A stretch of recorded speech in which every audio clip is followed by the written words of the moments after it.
Bonjour à tous, je m'appelle Adrien Molina, je suis interne en cinquième semestre de chirurgie thoracique et cardiovasculaire au CHU de Montpellier et je suis actuellement en stage en chirurgie cardiaque congénitale à l'hôpital Marine-Lannelongue.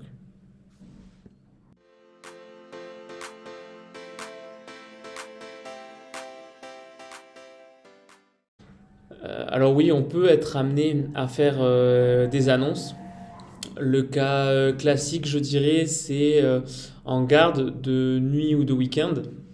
On va être appelé par l'urgentiste parce qu'il pense qu'il faut qu'on voit un patient dont il suspecte une indication chirurgicale, par exemple. On va donc aller aux urgences, l'examiner, regarder les examens qui ont déjà été demandés par l'urgentiste. Et puis une fois qu'on a toutes les informations, on va appeler le chirurgien senior qui est d'astreinte, donc pas forcément sur place, pour lui parler du patient.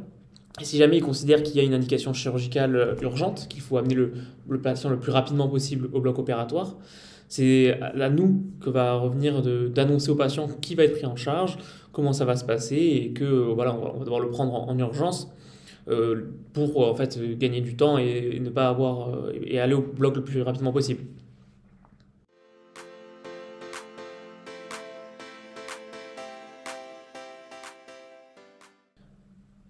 Alors l'atelier consiste à faire une annonce à un patient. En l'occurrence, lors de cet atelier, je devais annoncer à un patient qu'on allait devoir le reprendre au bloc opératoire pour une complication. Ce patient est joué par un patient expert, donc quelqu'un qui a l'habitude, ou en tout cas qui a déjà été pris en charge à l'hôpital et qui a déjà vécu ce genre de situation. Et puis cet entretien est retransmis dans une autre salle où il y a des pairs, donc c'est-à-dire des internes comme nous, il y a aussi des chirurgiens seniors et puis d'autres patients experts.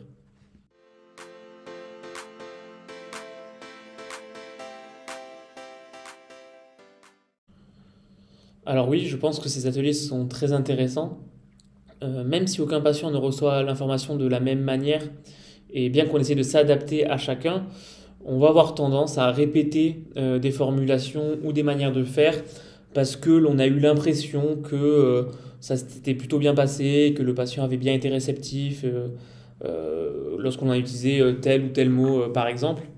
Et puis on va prendre comme ça des habitudes.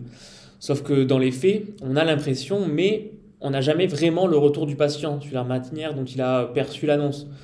S'il a été très inquiété ou si au contraire il a été rassuré, s'il a eu du mal à comprendre mais qu'il n'a pas osé le dire, s'il nous a trouvé stressé, que ça l'a stressé aussi, ou au contraire il nous a trouvé trop détendu, etc.